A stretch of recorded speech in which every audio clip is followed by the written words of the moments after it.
प्रकृति, पुरुष और चेतना। तो हम इसके बारे में अभी पढ़ रहे हैं। और श्लोक संख्या 7 तक हमने पिछले लेक्चर में किया था, तो आज हम श्लोक संख्या 8 से शुरू करेंगे। और ये 8 से लेकर के 12 तक का ये एक ही सब्जेक्ट है, तो इसलिए इसको एक साथ में क्लब किया गया है। अनुवाद पढ़ेंगे।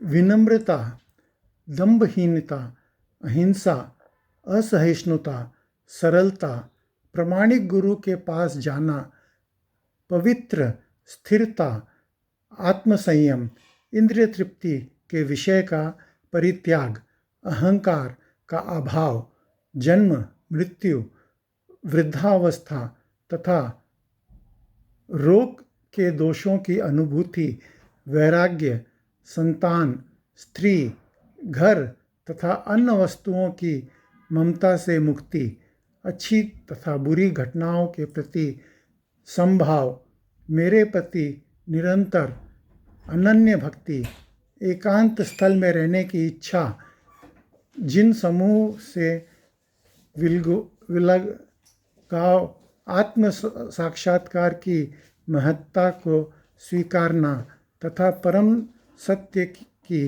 दार्शनिक खोज, इन सब में ज्ञान घोषित करता हूँ, और इसके अतिरिक्त जो भी है वो सब अज्ञान है।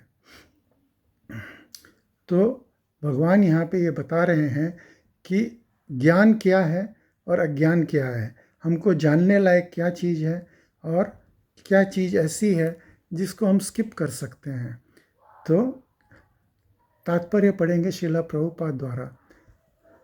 कभी कभी अल्पज्ञ लोग ज्ञान की इस प्रक्रिया को कार्य क्षेत्र की अंतःक्रिया, विकार के रूप में मानने की भूल करते हैं, लेकिन वास्तव में यही असली ज्ञान की प्रक्रिया है। यदि कोई इस प्रक्रिया को स्वीकार कर लेता है तो परम सत्य तक पहुंचने की संभावना हो सकती है। यह उसके पूर्व बनाए गए 24 तत्वों का विकार नहीं है, ये वास्तव में इन तत्वों को पाश से बाहर निकालने का साधन है। देहधारी आत्मा 24 तत्वों से बने आवरण रूप में बंद रहता है, और यहाँ पर ज्ञान की जिस प्रक्रिया का वर्णन है वह इससे बाहर निकलने का साधन है। ज्ञान की प्रक्रिया से संपूर्ण वर्णन में से 11वें श्लोक की प्रथम पंक्ति सर्वाधिक महत्वपूर्ण है। ज्ञान की प्रक्रिया का अवसान भगवान की अनन्य भक्ति में होता है। अतएव यदि कोई भगवान की दिव्य सेवा को नहीं प्राप्त कर पाता, तो प्राप्त करने में असमर्थ है, तो शेष 19 बातें व्यर्थ है। लेकिन यदि कोई पूर्ण कृष्ण भावनामृत से भक्ति ग्रहण करता है, तो अन्य 19 बातें उसके अंदर स्वयं विकसित हो आती है। जैसे कि श्रीमद् भागवतम में कहा गया है, व्यस्तुति भक्ति, जिसके भक्ति की अवस्था प्राप्त कर ली है, उसमें ज्ञान के सारे गुण विकसित हो जाते हैं। जैसा कि 8वें श्लोक में उल्लेख हुआ है, गुरु ग्रहण करने का सिद्धांत अनिवार्य है। अभी इसका एग्जाम्पल इस तरह से दिया जाता है कि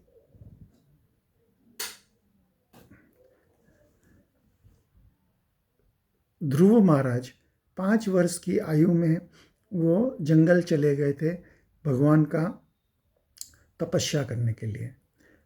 बात क्या हुई थी? बात ये हुई थी कि ध्रुव महाराज अपने पिता की गोद में बैठना चाह रहे थे, लेकिन उनकी सौतेली माँ ने उसको रोक दिया। उसने बोला अगर तुमको अपने पिता की गोद में बैठना है तो तुमको मेरे कोख से जन्म लेना पड़ेगा, और उसके लिए तुम जाकर के तपस्या करो कि तपस्या करके भगवान से ये मांगो कि मैं अगले जन्म में अपनी सौतेली माँ की कोख से जन्मूं, ताकि मैं अपने पिता की गोद में बैठ सकूं। सोचो, एक पिता की गोद में बैठने के लिए भगवान की तपस्या करना और उसमें ये मांगना कि मैं अपनी सौतेली माँ की गर्भ से जन्मूं। भगवान को प्रकट करके भगवान से ये मांगना, तो ये बहुत ही सुनने में भी अपने को अच्छा नहीं लगता है। खैर, एनीवे, प्रहलाद महाराज वन की तरफ निकल गए, लेकिन रास्ते में उनको नारद मुनि जैसे गुरु मिले। अब नारद मुनि ने उनको बहुत अच्छा ज्ञान दिया। नारद मुनि ने बोला बच्चे, तुम बहुत छोटे हो, तुम ठीक से तपस्या नहीं कर पाओगे। उन्होंने बोला, नहीं, मैं तो ठान के आया हूँ, अब तो आप मेरे को मत रोको, मैं तो तपस्या करूँगा। आप अगर मेरी कोई सहायता कर सकते हैं तो करिए, नहीं तो कोई बात नहीं, मैं अपने आप अपना कर रहा हूँ, आप मेरे को परेशान मत करो। नारद मुनि इससे बहुत प्रसन्न हुए और उन्होंने उसको अपना शिष्य बना लिया, ध्रुव महाराज को, और उनको मंत्र दिया, ओम नमो भगवते वासुदेवाय। तो ओम नमो भगवते वासुदेवाय का मंत्र पाकर ध्रुव महाराज अपनी तपस्या में लीन हो गए। तो उन्होंने क्या किया, सबसे पहले एक आसन पर बैठ करके भगवान का नाम का जाप करने लगे। फिर थोड़े दिनों में उन्होंने क्या किया, खड़े होकर के जाप करने लगे। फिर क्या किया, फिर उन्होंने 1 हफ्ते तक कोई भोजन नहीं करना और खाली भगवान का नाम का जाप करना। उसके बाद में फिर उन्होंने 15 दिन के गैप से भोजन करना शुरू किया। फिर उसके बाद में उन्होंने महीने के गैप से भोजन करना शुरू किया। तो फिर उसके बाद में उन्होंने सिर्फ हवा पे ही जीना शुरू कर दिया। और एक दिन 6 महीने के बाद में ऐसा आया कि उन्होंने सांस भी लेना बंद कर दिया। जब सांस लेना बंद कर दिया तो पूरे धरती का संतुलन बिगड़ गया, क्योंकि पवन देव ने बहना बंद कर दिया। अब लोग बाग त्राही त्राही करने लगे, लोग बाग मरने की कगार पे पहुंच गए। तो सारे देवतागण भगवान के पास पहुंचे, बोले प्रभु आप इसको दर्शन दीजिए, अगर आप दर्शन नहीं देंगे तो ये दुनिया समाप्त हो जाएगी। तो भगवान प्रकट हो गए ध्रुव महाराज के सामने, और जैसे ही भगवान प्रकट हुए, ध्रुव महाराज भगवान को देख करके बहुत ही प्रसन्न हुए और उनकी इच्छा हुई कि मैं भगवान की स्तुति करूं। लेकिन वो तो बेचारे 5 वर्ष के थे, न कभी स्कूल गए थे, न कोई पढ़ाई की थी, कुछ भी नहीं किया था। तो उन्होंने भगवान की तरफ से बड़े दयनीय तरीके से देखा। भगवान समझ गए ये मेरी स्तुति करना चाहते हैं। तो भगवान ने क्या किया, अपना शंख जो है उसके गाल से छुआ दिया। जैसी शंख उनके गाल से छुआ दिया, सारी संसार की सारी विद्याएं उसको स्वतः ही उसके अंदर चली गई, ध्रुव महाराज की। तो ध्रुव महाराज ने बहुत ही सुंदर स्तुति करी है। ये मैंने अपने श्रीमद् भागवतम की क्लास के अंदर ध्रुव महाराज की स्तुति के रूप में मैं इसके अंदर लिंक शेयर कर दूंगा, आप लोग ज़रूर सुनिए। तो ध्रुव महाराज की स्तुति बहुत ही सुंदर स्तुति है। उसके बाद में ध्रुव महाराज को भगवान ने बोला ध्रुव तुम वरदान मांगो। तो ध्रुव महाराज ने बोला, स्वामी कृतार्थोस्मि वरम न याचे। बोला प्रभु मैं एकदम कृतार्थ हो गया हूँ, मेरे को और कोई वर की ज़रूरत नहीं है।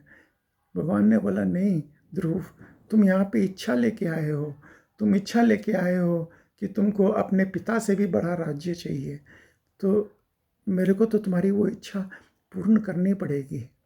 तो भगवान ने बोला तुम को मैं ध्रुव लोक देता हूँ, तुम वहाँ पे ध्रुव लोक में राज करो, और जब तुम्हारी अवधि पूर्ण हो जाएगी तब तुम मेरे धाम में आ सकते हो। तो सोचिए, हम लोग क्या है, भगवान से कुछ भी पाने की इच्छा से भगवान के पास जाते रहते हैं, और भगवान के पास जा कर के हम अंट संट कुछ भी इच्छाएं हम रख देते हैं, और फिर भगवान को बेचारे को वो सारी इच्छा पूर्ण करनी पड़ती है। और वो इच्छा पूर्ण करने के लिए हम लोग जो है, हमको वो इच्छा पूर्ण होने तक का इंतज़ार करना पड़ता है। नहीं तो हम सीधा भगवान के धाम में हाथ के हाथ जा सकते थे। ध्रुव महाराज भी भगवान के धाम में हाथ के हाथ जा सकते थे, लेकिन क्योंकि उन्होंने इच्छा रखी थी कि मेरे को अपने पिता से भी बड़ा राज्य चाहिए, तो इसलिए वो उनको भगवान के धाम में नहीं पहुंच पाए। आज भी ध्रुव महाराज अपने ध्रुव लोक के अंदर, जो हम लोग ध्रुव तारा जो देखते हैं, वो ध्रुव तारा, वो ध्रुव लोक है। वहाँ पे ध्रुव महाराज आज भी राज करते हैं। और जब उनकी अवधि पूर्ण होगी तो ध्रुव महाराज भगवान के धाम में जाएंगे। आगे पढ़ते हैं। जिसने भक्ति की अवस्था प्राप्त कर ली है, उसमें ज्ञान के सारे गुण विकसित हो जाते हैं। जैसा कि 8वें श्लोक में उल्लेख हुआ है, गुरु ग्रहण करने का सिद्धांत अनिवार्य है। यहाँ तक कि जो भक्ति स्वीकार करते हैं उनके लिए भी यह आवश्यक है। आध्यात्मिक जीवन का शुभारंभ तभी होता है जब प्रामाणिक गुरु ग्रहण किया जाए। भगवान श्री कृष्ण यहाँ पर स्पष्ट कहते हैं कि ज्ञान की ये प्रक्रिया ही वास्तविक मार्ग है। जिससे परे जो भी विचार किया जाता है वो व्यर्थ है। तो इसलिए हमको प्रामाणिक गुरु, हम लोग शुरू से भगवत गीता के अंदर ये चीज़ कहते आ रहे हैं कि प्रामाणिक गुरु, जो कि 4 संप्रदाय के अंदर में जो गुरु आते हैं, उन्हीं गुरु को हमको उनसे ही गुरु दीक्षा लेनी चाहिए, उनसे ही शिक्षा ग्रहण करनी चाहिए। जो अपसंप्रदाय है, अगर उनसे, जैसे खीर होती है, खीर अमृत की तरह मीठी होती है और उसके अंदर बहुत गुण होते हैं, लेकिन अगर उस खीर के अंदर थोड़ा सा बालू मिला दिया जाए या थोड़ा सा नमक मिला दिया जाए तो आप उसको खा नहीं पाओगे। तो उसी तरह से ये जो अपसंप्रदाय है, वो अपसंप्रदाय उस खीर को दूषित कर देते हैं और हमारे खाने लायक नहीं रहती। तो जो पारंपरिक जो गुरु हैं, जो 4 संप्रदायों के अंदर आए हैं, उनका ही हमको ज्ञान ग्रहण करना चाहिए, उनका ही अनुग्रह करना चाहिए। आगे पढ़ेंगे। यहाँ पर ज्ञान की जो रूपरेखा प्रस्तुत की गई है उसका निम्नलिखित प्रकार से विश्लेषण किया जा सकता है। विनम्रता का अर्थ है कि मनुष्य को अन्यों द्वारा सम्मान पाने की इच्छा नहीं रखना चाहिए। हम देहात्म बुद्धि के कारण अन्यों से सम्मान पाने के भूखे रहते हैं, लेकिन पूर्ण ज्ञान से युक्त व्यक्ति की दृष्टि में जो ये जानता है कि वो शरीर नहीं है, इस शरीर से संबंध में कोई भी वस्तु समान या अपमान व्यक्त होता है, इस भौतिक छल के पीछे दौड़ने में कोई लाभ नहीं है। तो ये सम्मान अपमान ये सब शरीर का होता है, आत्मा का सम्मान अपमान नहीं होता है। तो हमको ये सम्मान के पीछे दौड़ने की कोई आवश्यकता नहीं है। अमानी न मान देन कीर्तनीय सदारी, चैतन्य महाप्रभु बोलते हैं, बोले कि आप जिसको मान नहीं देना उसको भी आप मान दो और हमेशा भगवान का कीर्तन करते रहो। भगवान का कीर्तन करने का एक ही तरीका है कि आप जो है खुद का सम्मान अपमान को भूल जाओ और हर एक आदमी को आप सम्मान दो। तो यही तरीका है भगवान की भक्ति करने का। जब हम भगवान के भक्तों का सम्मान करते हैं तो भगवान जो है हमसे बहुत प्रसन्न होते हैं और वो हमको अपनी भक्ति प्रदान करते हैं। आगे पढ़ेंगे। लोग अपने धर्म में प्रसिद्धि चाहते हैं, अतएव ये देखा गया है कि कोई व्यक्ति धर्म के सिद्धांतों को जाने बिना ऐसे समुदाय में सम्मिलित हो जाता है जो वास्तव में धार्मिक सिद्धांतों का पालन नहीं करता, और इस तरह वो धार्मिक गुरु के रूप में अपना प्रचार करना चाहता है। जहाँ तक आध्यात्मिक ज्ञान में वास्तविक प्रकृति की बात है, मनुष्य को चाहिए कि वह अपनी परीक्षा करे कि वो कहाँ तक उन्नति कर रहा है, वो इन बातों द्वारा अपनी परीक्षा कर सकता है। अहिंसा का सामान्य अर्थ वध न करना या शरीर को कष्ट न करना लिया गया है, लेकिन अहिंसा का वास्तविक अर्थ है अन्यों को विपत्ति में न डालना। आप अन्य किसी को विपत्ति में डाल देते हो, वो भी हिंसा ही है। आपने उसको चोट नहीं पहुंचाई, अगर आपने उसको मन से भी चोट पहुंचाया है, इसीलिए बोलते हैं मनसा कर्मणा वाचा, आप किसी को चोट ना पहुंचाओ। देहात्म बुद्धि के कारण सामान्य लोग अज्ञान द्वारा ग्रस्त रहते हैं और निरंतर भौतिक कष्ट भोगते रहते हैं। अतएव जब कोई लोग को आध्यात्मिक ज्ञान की और ऊपर नहीं उठाता, तब तक वह हिंसा करता रहता होता है। व्यक्ति को लोगों में वास्तविक ज्ञान वितरित करने का भरसक प्रयास करना चाहिए, जिससे वे प्रबुद्ध हो और इस भगवत बंधन से छूट सके। यही अहिंसा है। असहिष्णुता का अर्थ है कि मनुष्य अन्यों द्वारा किसी किए गए अपमान तथा निकार को सहे। जो आध्यात्मिक ज्ञान की उन्नति करने में लगा रहता है, उसे अन्य के निराकार तथा अपमान सहने पड़ते हैं। ऐसा इसलिए होता है क्योंकि वह भौतिक स्वभाव है। यहाँ तक कि बालक प्रहलाद को भी, जो 5 वर्ष के थे और जो आध्यात्मिक ज्ञान के अनुशीलन में लगे थे, संकट का सामना करना पड़ा था। तब जब उनके पिता उनकी भक्ति का विरोधी बन गए, उनके पिता ने उन्हें मारने के लिए अनेक प्रयत्न किए, किंतु प्रहलाद ने सहन किया। अतएव आध्यात्मिक ज्ञान की उन्नति करते हुए अनेक अवरोध आ सकते हैं, लेकिन सहिष्णु बनकर संकल्प प्रकृति करते रहना चाहिए। इसीलिए चैतन्य महाप्रभु ने शिक्षाष्टकम के अंदर जो 3रा श्लोक बोला है, वो बोला है कि अमानी न मान देन कीर्तनीय सदा हरि, और तृणोरपि सुनीचेन तरोरपि सहिष्णुना। जैसे एक तृण होता है, वो तृण जब आंधी तूफान आता है तो वो तृण जो है झुक जाता है और आंधी उसके ऊपर से निकल जाती है, उसका कुछ नहीं बिगड़ता है। और जैसे जो पेड़ होता है वो इतना सहिष्णु होता है कि लोग बाग उसको काट काट करके ले जाते हैं, लेकिन फिर भी जो लोग उसके नीचे बैठते हैं वो उनको छाया देता है, उनको फल फूल प्रदान करता है। तो हमको जो है एक पेड़ की तरह सहिष्णु होना चाहिए, एक तृण के तरह जो है विनम्र होना चाहिए। तभी जो है हम भगवान का नित्य पाठ पूजा, भगवान के नाम का स्मरण कर सकते हैं। यही तरीका है और यही मेन तरीका है कि हमको किसी भी अपने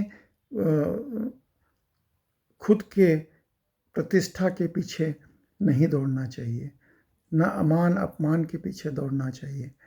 आगे पढ़ेंगे।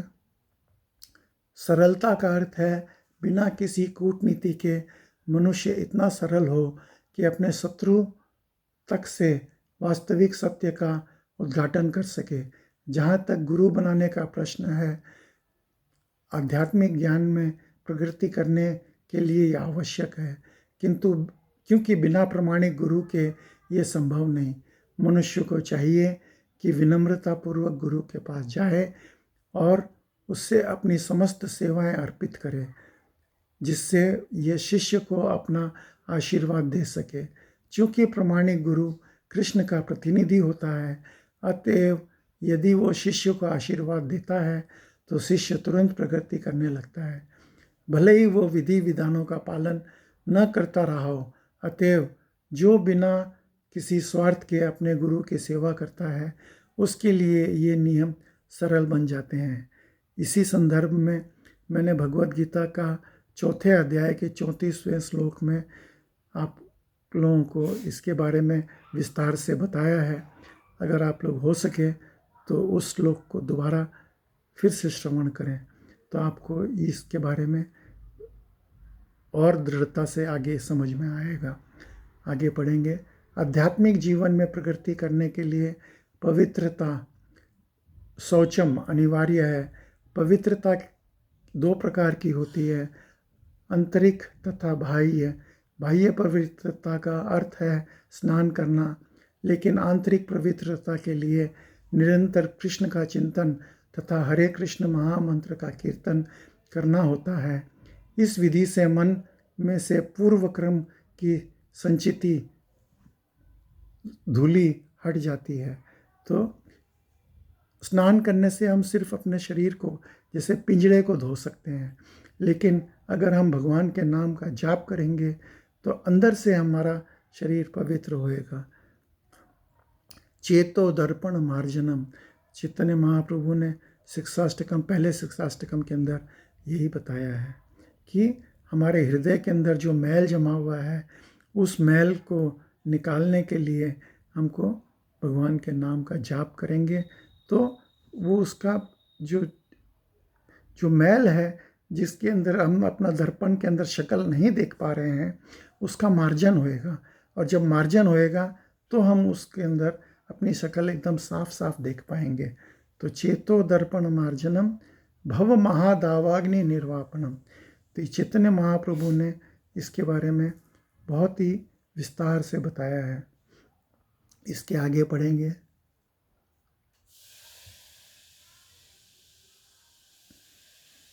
ये श्लोक काफ़ी लंबा है, तो मैं सोच रहा हूँ कि आज यहीं पे विश्राम करते हैं। इसके आगे का श्लोक का तात्पर्य हम अगले लेक्चर में कंटिन्यू करेंगे। आज की श्रीमद् भगवद गीता की क्लास में आप लोग सब सम्मिलित हुए, उसके लिए बहुत बहुत धन्यवाद। हरे कृष्णा।